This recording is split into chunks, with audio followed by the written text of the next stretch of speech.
Guys, welcome back to another video.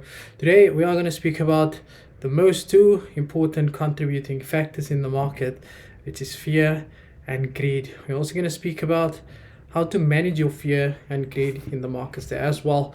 But as always, if you are new to the channel, a sub would be appreciated, as I provide valuable educational content on a daily basis. And if you enjoy the content, please smash the like button for the YouTube algorithm.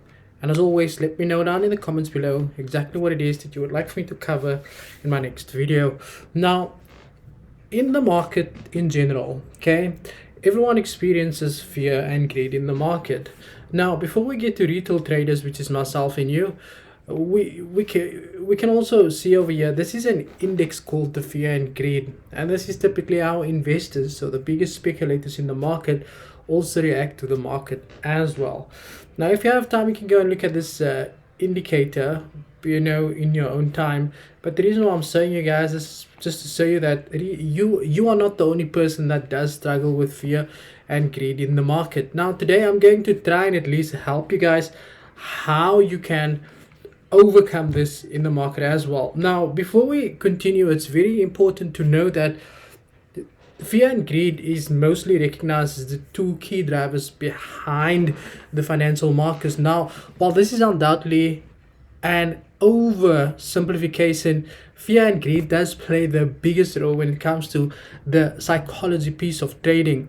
Now, if you're able to overcome these two, then you would be able to become very successful in trading. Now, these two is basically what separates successful traders from non-successful traders as well. Now, before we go into how you manage the fear, it's important that you understand what fear is. Now, in general terms, we know that fear basically is an emotion that associate with that fight or that fight or flight instinct that is within myself and you as well.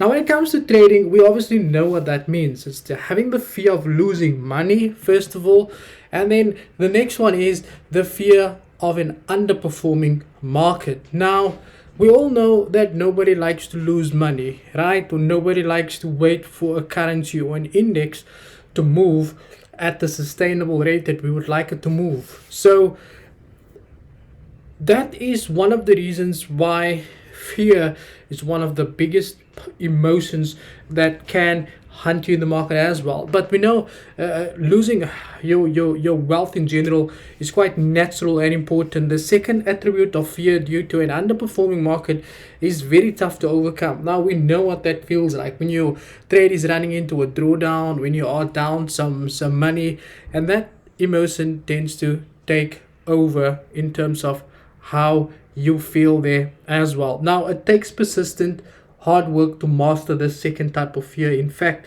it may take years to overcome this emotion, because why, every time you deposit money and you lose, you think that the next time you deposit you might be able to overcome that a lot easier. But who cares really, right?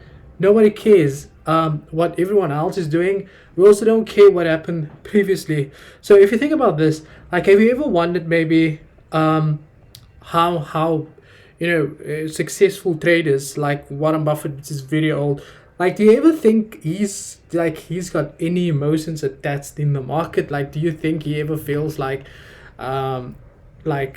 he's scared? No, he doesn't, because he had overcome that emotion a long time ago. Now, that is just to explain to you what is fear. It's that fear of losing money and the fear of a market that's taking too long to move. Now, what is greed? Greed is uitgevriet. In Afrikaans, we call it uitgevriet.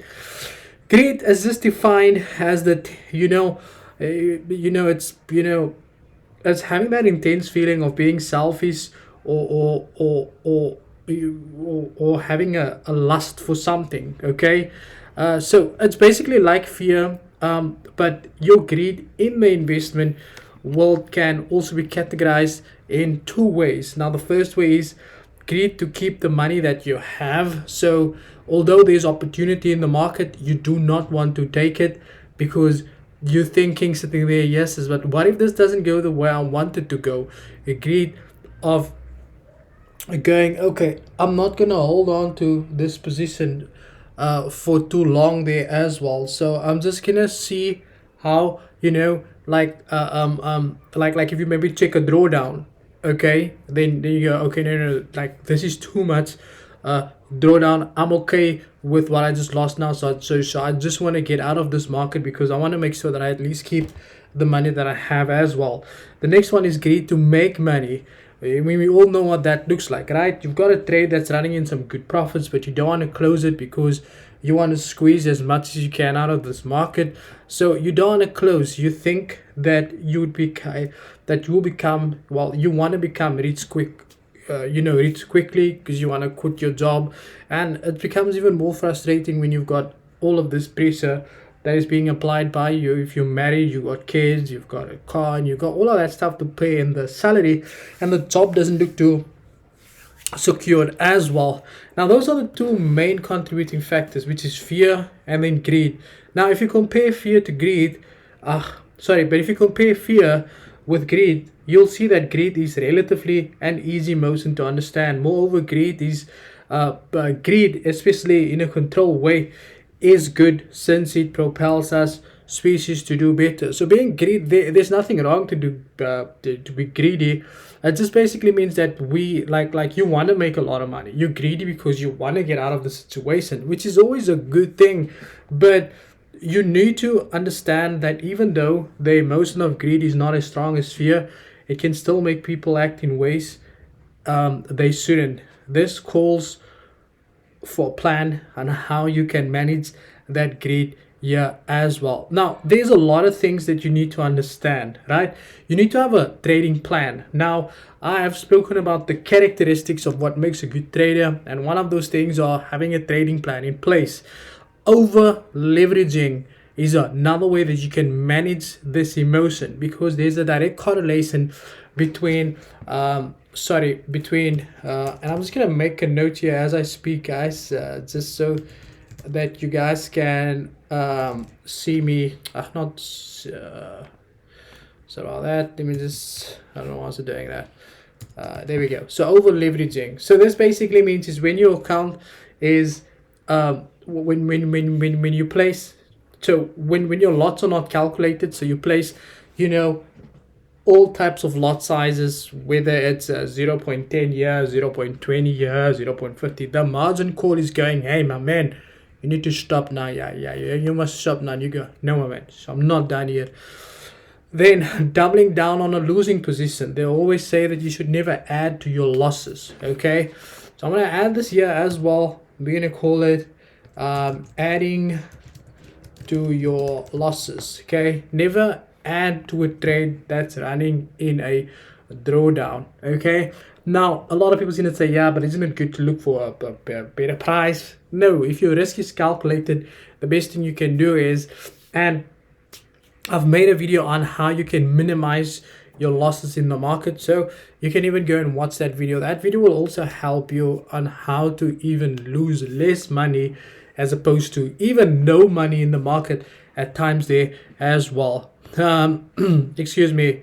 Also, removing stops on a losing position. Now, this is one thing that a lot of people do is, so I'm gonna say I'm just gonna say you do not remove stops on a losing position, because this is what people normally do, right? The trade's running in a drawdown and it's about to hit stop loss, and they go, okay, let me just remove my stop loss here, because so let's say for instance that this was the Nasdaq, right? So you bought the Nasdaq here and the price is going down. Let's say your stop loss is here. Now you say, okay, I'm going to exit my stop, I'm going to take away my stop loss, I'm going to add another buy, I'm going to remove my stop loss, because then your mind starts playing games with you. Say, this is going to be a liquidity grab, the market's probably just going to hit my, and then you start looking for all of these reasons of why you need to remove your stop loss in the market there as well. So and then the last thing that we can add over here is, probably the famous one. How can I, yeah, okay, so I'm just gonna put it like this: forget about the get rich quick scheme. Okay, now this is one of the reasons why a lot of people join the forex market or want to trade. It's because they want to make a lot of money very quickly. But a lot of people don't understand that it does get difficult in the market also. So it's important that you do not think of it in this way, because you are going to get very disappointed, and then you might even stop trading earlier than anticipated. So forget about this. I know this is how trading has been portrayed for people in the market, but forget about this one here as well. The next thing you do want to do is keep a trading journal. Now, keeping a trading journal, for those of you that are not aware with this, supposed to be trading. I don't know how I got to rating. Sorry about that. There we go. Keep a trading journal. Now, there's a lot of templates that you can get for free on the internet, which is trading journal templates. It's very good that you always keep track of your trades, understand, especially if you are new to the markets, right? Make sure that you understand, where you've entered, where you've exited. So when you have to go and do back testing, you'll understand exactly where you need to go and look for these prices as well. Also, having a trading journal of your investments or of your trades that you've taken can help you make better analytical decisions while putting your emotions down further. It also gives you the ability to rebalance your trades that you have in the market when you are required to do so. And then the next thing is, always back test.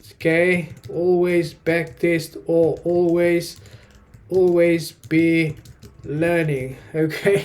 As a good saying is that you cannot learn too much. Like, there's not too much. There's a guy that I've spoken to not long ago, and I said, you know what, the key to education is to make sure that you are consistent in everything that you do, and that is also making sure that you are continuously developing yourself as a person, that you're always learning, because there's always new information that coming out there as well.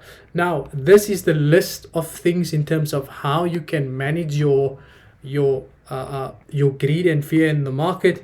But also, one thing to keep in mind, that mastering your emotions while trading is a big challenge. I know that. However, one of the best forex traders, or the top guys out there, they were able to do it. And even with myself being as good as I am today, I would like to think I'm good, but I mean, I also struggle sometimes with fear and greed. But for me, it's a lot easier to handle, because I don't get excited for profits or losses anymore in the market there as well. But no matter which way you adopt, the only thing that matters is not letting your fear and greed overpower your analytical decision making. So start taming your emotions and get the best out of your trading. And what that means is basically when you have made a trading decision, if you say, I want to buy the Nasdaq here, I want to buy it here, I have done all the work, I've looked at the fundamental, technical order, I've done all the work, I've done the analysis, I want to buy here and I want to close the position right there. And you should be able to make that choice. Don't go, yo, must I buy? What's going to happen if it falls down further? Am I prepared to lose this money? Don't bombard yourself with all of that questions, because then you start doubting yourself. And then when you eventually take the trade, you will go into an emotional state right away, because you've made that decision from an emotional perspective. I hope you guys enjoyed the video. Have a beautiful Easter weekend. Be safe. I want to say thank you for all the support on the channel. Thank you for your time. And as always, cheers for ears.